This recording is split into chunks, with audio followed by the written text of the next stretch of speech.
cosas que encontré a la hora de tratar de planificar la clase es encontrar información, particularmente en español. No hay o no se ha escrito mucho en cuanto a liderazgo juvenil desde una perspectiva educativa. Se pueden escribir blogs, se pueden escribir aspectos reflexivos sobre liderazgo juvenil desde una perspectiva más de experiencia, pero realmente ya desde un punto de vista académico, uno como maestro, como profesor, realmente no encuentra muchos recursos de cómo hablarlo o de cómo, ahora sí, dar una plática particularmente en cuanto a liderazgo. En inglés se encuentra un poquito más, pero en español no hay mucho al respecto. Lo tiro ahí por si hay alguien se anima y le gusta la educación y le gusta el Ministerio Juvenil, pues se necesitan educadores, ¿verdad? En esa área. De verdad sí se ve que hay mucha necesidad en eso. Vamos a hacer lo siguiente, son 3 horas. 3 horas es mucho tiempo para estar sentados así. Entonces, lo que vamos a hacer es que vamos a hacer, vamos a tomarnos un break de 5 minutos cada hora, ¿ok? Entonces, a las 7:55, 9:55 de allá, nos vamos a tomar los primeros 5 minutos, ¿ok? Y así consecutivamente, quizás en la segunda hora nos tomamos 10 y en la última hora nos tomamos 5 minutos nada más, ¿ok? ¿Sí? All right. Lo que voy a manejar en esta clase, solamente para darles un poquito el objetivo particularmente, es, considero que uno de los problemas fundamentales dentro de la pastoral juvenil o dentro del ministerio juvenil es que tenemos, se puede decir, tenemos a líderes juveniles que realmente no entienden que cada uno de ustedes como líderes tienen un perfil. Cada uno de ustedes como líderes pastorales tienen ciertos perfiles, tienen ciertas destrezas, tienen ciertas habilidades que a veces no salen a su potencial, no porque no puedan, sino simplemente porque no se usan los métodos correctos para hacerlos. ¿Ok? Muchas de las cosas que se ven particularmente en la pastoral juvenil es un descontrol, se pudiera decir, en cuanto o un desbalance, se pudiera decir. Por un lado, tenemos a pastores juveniles, a líderes juveniles que hacen mucho, se puede decir que hacen mucho énfasis en lo que viene siendo el aspecto y formación bíblico, que es sumamente importante. Pero por otro lado, tenemos a líderes juveniles que se enfocan mucho en tratar de tener, se pudiera decir, un cierto tipo que ya cabemos hasta un cierto punto de activismo, o sea, de que hacemos actividades, pero realmente una de las cosas que vemos mucho en la pastoral juvenil es cómo encontrar un balance en estas dos, ¿no? Entonces, eso es algo que sin duda alguna siempre se ha visto mucho, y a veces los pastores critican mucho a los líderes juveniles. ¿Por qué? Porque tienen mucho activismo, tienen muchas actividades, y viceversa. Quizás los líderes, sus jóvenes se quejan, pues es mucha Biblia, mucha formación, pero por otro lado no tienen esos espacios, se pudiera decir, para desarrollarse o para tener un tiempo para, pues como ellos como jóvenes. Ahora, el punto número 1 que me gustaría tratar en esta mañana es la cultura juvenil. Quisiera comenzar con eso. La cultura juvenil es uno de los primeros puntos que me gustaría enfatizar y hablar, ¿no? Y ya eventualmente en la segunda parte voy a hablar sobre el llamado al ministerio juvenil, y con eso voy a traer más que nada el punto bíblico y partir de ahí. Pero por primer punto me gustaría comenzar sobre la cultura juvenil. Se pudiera decir que hay un porcentaje muy alto. Por ejemplo, se dice que hay más de 300 millones de jóvenes en América Latina, pero también en Estados Unidos un porcentaje muy alto, particularmente de la generación de los millennials, como le dicen, no sé cómo se le diría en español, que viven sin Cristo. Se dice que el 75% de los jóvenes utilizan sus sentimientos, es decir, sus emociones, para tomar decisiones. Y 20% utiliza sus creencias para tomar dichas decisiones. Y solo el 5% utilizan sus convicciones. Vivimos en una cultura posmodernista. Recuerdo que hace algunos años, hace unos 10 años, 10, 11 años, cuando estaba en el instituto, empezó a surgir, ya lleva un tiempo surgiendo este término posmodernismo. Y realmente los sociólogos y aquellos que estudian a nuestra sociedad realmente no pueden poner un cierto tipo de fecha o de momento en el cual comienza el posmodernismo como tal. Inclusive hasta hoy en día, si ustedes leen sobre el posmodernismo, no hay algo que apunte directamente a decir, bueno, esto fue cuando comenzó, porque aún están tratando de definir ese punto en el que comienza. Pero vivimos en una cultura posmodernista que se pudiera decir que es una cultura hasta un cierto punto un poco anticristiana. ¿Por qué digo anticristiana? Pudiéramos decir que cuando analizamos lo que compone o los componentes de la cultura posmodernista, nos podemos dar cuenta, ustedes como líderes juveniles, que realmente los jóvenes hoy en día están enfrentando grandes problemas. Ustedes lo saben, ustedes bregan con ellos y trabajan, ¿no? Pero también estamos de acuerdo que aunque están enfrentando varios problemas, sabemos muy bien que Dios, se puede decir, está usando y seguirá usando a jóvenes para cumplir a sus planes. Y eso es algo que sin duda alguna lo tenemos muy, muy en claro. Pero uno de los puntos me gustaría abrir particularmente y lanzar esta pregunta es, ¿qué es lo que ustedes notan como un reto dentro de la cultura posmodernista hacia el ministerio de la pastoral juvenil, en este caso ustedes como líderes? No sé si alguien quisiera, no importa quién pudiera dar un comentario al respecto, ¿no?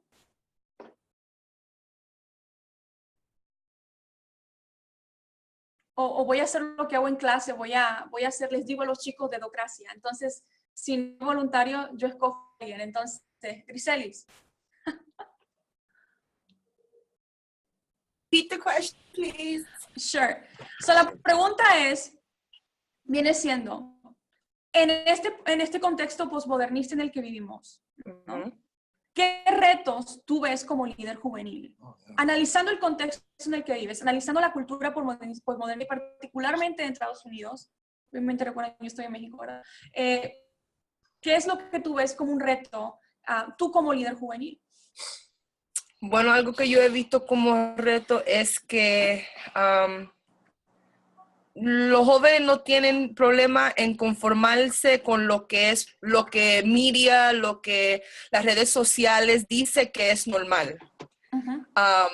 Si social media dice esto es lo que vamos a hacer, ellos sin ningún problema no tienen convicción de decir, no, yo soy separado de eso, y ellos mismos siguen la corriente con lo que la sociedad clasifica normal. Ok, all right. Si algo que podemos estar de acuerdo es que la definición de las palabras está cambiando. ¿Qué quiero decir con esto? Realmente, a buenas palabras del gran Pablo, llaman, se puede decir, lo bueno, lo malo bueno y lo bueno malo. So, realmente, la definición de muchas palabras están cambiando. Por ejemplo, la inmoralidad. La inmoralidad dentro de la cultura posmodernista viene siendo un estilo de vida alternativo. Bueno y malo, realmente relativo. ¿Por qué? Porque realmente dentro de la cultura posmodernista, realmente significa lo que funcione mejor para ti. La verdad es relativa, no es absoluta, lo sabemos muy bien. ¿Por qué? Porque hay diferencias de opiniones. Inclusive estoy seguro que ustedes como líderes juveniles, ¿verdad? Se han enfrentado con jóvenes que quizás han retado o se puede decir, muchas veces, pues sí, retado su opinión o lo que ustedes presentan inclusivemente en sus predicas, en sus enseñanzas. ¿Por qué? Porque como bien mencionaba Griselis, realmente lo que viene siendo el media, lo que viene siendo social media, las redes sociales, realmente, quieran o no, y el alcance del internet es una ventaja y una herramienta positiva, tanto como puede ser, sabemos muy bien, una herramienta de mucha desventaja. Hay mucha información afuera, pero realmente sabemos que toda la información que está en las redes sociales, se puede decir que no hay, todo el mundo lo lee, pero no realmente saben si es verdad o falso. Los chicos, sus jóvenes, no tienen, se pudiera decir, un filtro cómo filtrar cada una de estas informaciones si ustedes no se convierten particularmente en ese filtro visual en el cual ellos puedan, se puede decir, aprender, y no tan solo aprender, pero también se pudiera decir, en este caso, escucharlos en ese sentido. Ahora, en esta cuestión de la influencia postmodernista, se puede ver en varios aspectos de la pastoral juvenil o de la cultura juvenil, ¿verdad? Pero como mencioné, una de ellas es, se pudiera decir, el lenguaje, la terminología. Además de eso, además del lenguaje, además de cómo están cambiando algunas palabras, otro reto para la pastoral juvenil desde el punto de vista cultural o contextual posmoderno es el reto de la nueva tolerancia. O sea, la antigua, se pudiera decir, la antigua definición de tolerar, pudiéramos decir es que pues tienes que aguantar, tienes que soportar, sin necesariamente estar de acuerdo, ¿no? En otras palabras, odia el pecado y ama al pecador, ¿no? Sin embargo, la nueva definición en cuanto a la tolerancia es todo valor, toda creencia, todo estilo de vida son iguales. Son iguales. Y mi responsabilidad no es solamente escucharles o aguantarles, sino aceptarles, alabar, exaltar sus valores, creencias y estilos de vida. Realmente el reto de la tolerancia se pudiera decir que es algo muy, muy pertinente para ustedes como líderes juveniles. Porque en este cambio de conceptos, en este cambio de definición, de ver cómo es que las palabras están cambiando, la nueva tolerancia que está hoy en día es muy, muy, muy palpable y muy visual en el contexto de Estados Unidos, particularmente. Viniendo acá a México, me da la oportunidad de contrastar dos contextos. Y realmente puedo decir que la tolerancia en México está cambiando, pero quizás no a pasos tan agigantados como se ve en Estados Unidos. Entonces, esta nueva definición de tolerancia, sin duda alguna, un ejemplo muy claro que lo podemos mencionar ahora. Ustedes como jóvenes no demorando van a tener, o quizás los tienen ya, a jóvenes que están batallando con el homosexualismo. You know? ¿Cómo vas a batallar? ¿Cómo vas a enfrentar a esta situación? Y estoy seguro que quizás hay más de en alguna iglesia, un joven que está batallando con eso, pero que no tiene la apertura, quizás, o quizás lo hace muy abierto, no sé, realmente dependiendo de la persona. Nosotros tuvimos en la iglesia mi papá me contó, mira, no voy a decir nombres, ¿verdad? Para no exponer a nadie, pero en la iglesia de mi papá llegó un muchacho y yo me enteré ahorita en diciembre, no estaba en shock porque era muy, ¿cómo explicarlo? Era muy obvio pues que algo estaba ahí, ¿no? Entonces, la cuestión fue, pienso que todos lo especulábamos, pero tratábamos de dar el beneficio de la duda. Pero ya estando en diciembre ya se me confirma que realmente él ya abiertamente dijo que él es gay. Y obviamente ya no está en la iglesia, no porque lo hayamos corrido, sino simplemente porque él decidió hacerlo en este caso. En cuanto a la nueva definición, ¿cómo es que sus jóvenes pueden tener convicciones hoy? ¿Y cómo este cambio de conceptos, este cambio de redefinir muchos aspectos, cómo esto afecta a la labor y su trabajo como ustedes como líderes pastorales? ¿Cómo es que trae un reto y cómo es que esto se pudiera decir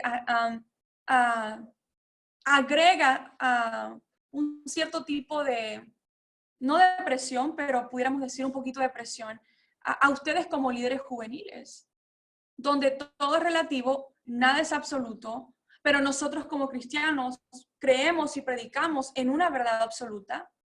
Pero cómo esto se entrepone, porque entra una tensión cuando ustedes ven a sus jóvenes y ustedes le dicen, no, esta es la forma de hacer las cosas, y ellos le van a decir, ¿sabes qué? No, realmente no es así. ¿Por qué? Porque dentro de la cultura posmodernista realmente pueden ver más de una posibilidad en este sentido. Así que, ¿cuáles son las implicaciones para nosotros hoy en día? Pregunto. ¿Y cómo se puede tener convicciones, en este caso, dentro de sus jóvenes? ¿Y cómo se puede tener convicciones hoy en día ante una cultura donde todo es relativo? ¿Y qué retos tiene esto para ustedes como pastores? Me gustaría escuchar un comentario. Lo hago, les digo por qué. Porque como maestra y como pedagoga, sé muy bien que si ustedes no interactúan, no me van a escuchar. Entonces, para mí es importante la participación. ¿Por qué? Porque eso hace la conversión más dinámica, pero no tan solo eso. Es como yo voy midiendo, si vamos hasta un cierto punto reteniendo algunos puntos.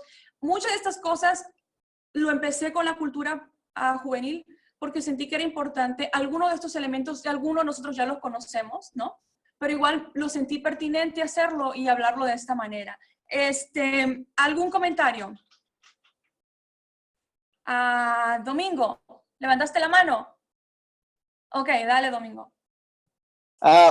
Una pregunta, quizás, estoy seguro que va a salir quizás más adelante. Espero no adelantarme, pero pienso que una de las, me llama la atención del tema que estás tocando respecto al posmodernismo. Prácticamente creo que es un reto, la verdad, que nos tiene para aquel líder que sí se interesa mucho para el bienestar de los jóvenes. Y no es de quedarse nada más sentados y mirar quién arregla el problema, sino la verdad es que la escritura nos enseña claramente que como líderes debemos de tener la visión espiritual de Dios para esta generación. O sea, es decir que muchas veces pensamos que alguien más va a venir a arreglar, pero creo que nosotros tenemos un gran reto y esto es de tomar en serio lo que en el siglo en que estamos viviendo. Pero quizás una de las preguntas que yo puedo lanzar es que me gustaría también que, no sé si nos van a dar un material acerca de esto, porque el posmodernismo prácticamente creo que tenemos que saber el problema para confrontar. Si no sabemos el problema, no podemos confrontar. Entonces, yo pienso que simplemente mi comentario es que o sea, ¿cómo vamos a obtener algún material en cuanto a esto del posmodernismo para poder ir un poco más informado? Sé un poco, pero no sé todo lo del posmodernismo, es bastante. Pero creo que vamos a tener que buscar o cómo lo hacemos para poder ya prácticamente ir un poco más enrolándose con todo lo que está pasando en nuestro contexto cultural. Ok. En cuanto a material, realmente no tengo lo que estoy usando para dar la clase. No tengo ningún problema compartirlo con ustedes, pero si quieren aprender más en cuanto al posmodernismo, porque realmente no voy a dedicar mucho tiempo en cuanto a eso, hay libros, han escrito muchos libros referentes al posmodernismo. Como bien mencioné, todos los libros concuerdan que realmente no pueden poner un punto de partida en el cual, o establecer un punto en el cual comenzó, sino simplemente los sociólogos empiezan a analizar y a estudiar cómo están cambiando las filosofías, cómo es que de un momento empieza a haber más tolerancia, cómo que de un momento ya no hay nada absoluto, ya hay más tolerancia, inclusive lo vemos entre nosotros mismos, nuestros padres anteriormente o nuestras generaciones más antiguas, quizás no eran tan abiertos al diálogo con otras personas que pensaban más diferente con nosotros, que no pensaran igual que nosotros, pero nosotros nos estamos abriendo al diálogo, sus jóvenes los están abriendo al diálogo, más en ese sentido. Que yo veo algo bueno en eso, Domingo. Yo veo que la apertura y hasta un cierto punto la tolerancia es una espada de dos filos, ¿no? Es una espada de dos filos. Por un lado, vemos toda la situación que está pasando ahorita en Estados Unidos. Ahora sí que puedes afirmar tu verdad, pero siempre y cuando no incomodes a otro grupo. ¿Por qué? Porque el posmodernismo te indica y te dice que tienes que ser tolerante, que por ejemplo la iglesia por mucho tiempo desde su fundamento bíblico ha mantenido firme la convicción que Dios creó un hombre y una mujer, ¿no? Entonces surge este movimiento de aceptar los matrimonios gay. Entonces ya cuando la iglesia empieza a seguir predicando una de las verdades fundamentales que predicó desde un principio y empieza a crear esta fricción que vemos muy marcadamente ahorita en cuanto a la comunidad gay. ¿Por qué? Porque para ellos y para la sociedad en este mundo posmoderno donde la tolerancia debe regir nuestras vidas, lo que nuestra confesión o nuestro credo o lo que nosotros afirmamos como verdades absolutas serán aceptadas siempre y cuando no incomoden al que está al lado de nosotros. No sé si me explico. Entonces, por eso algunos ven, se puede decir que algo que el posmodernismo ha traído ha sido, se puede decir, pues sí, una espada de dos filos, en el sentido de que puede ser algo que ayude y puede ser algo que también perjudique mucho a nuestra iglesia, ¿no? A nosotros como individuos. Pero trayéndolo ya más a la pastoral juvenil, ustedes como líderes, ¿cómo es que el posmodernismo trae retos para ustedes? ¿Cómo es que entender y conocer lo que el posmodernismo brinda, aunque se está definiendo aún hoy día? Inclusive los sociólogos y teólogos han argumentado que realmente el posmodernismo se va a entender en su totalidad y se va a poder definir exactamente lo que contiene una vez que vaya acabando. Lo mismo pasó con el modernismo, ¿verdad? En la era moderna, realmente se entendió lo que componía la era moderna una vez que realmente ya casi va saliendo, ya es una vez que ya entramos en el momento posmodernista, es como que todavía se siguen evaluando los componentes que definen al 100% este movimiento, pero sin duda alguna vivimos en una era posmoderna, ¿no? Una era posmoderna. Entonces, ¿alguien más algún comentario? ¿Cómo es que el posmodernismo trae un reto para ustedes? O alguna pregunta particularmente, voy a seguir hablando sobre este tema, pero alguna pregunta hasta el momento o comentario. Sí, yo quería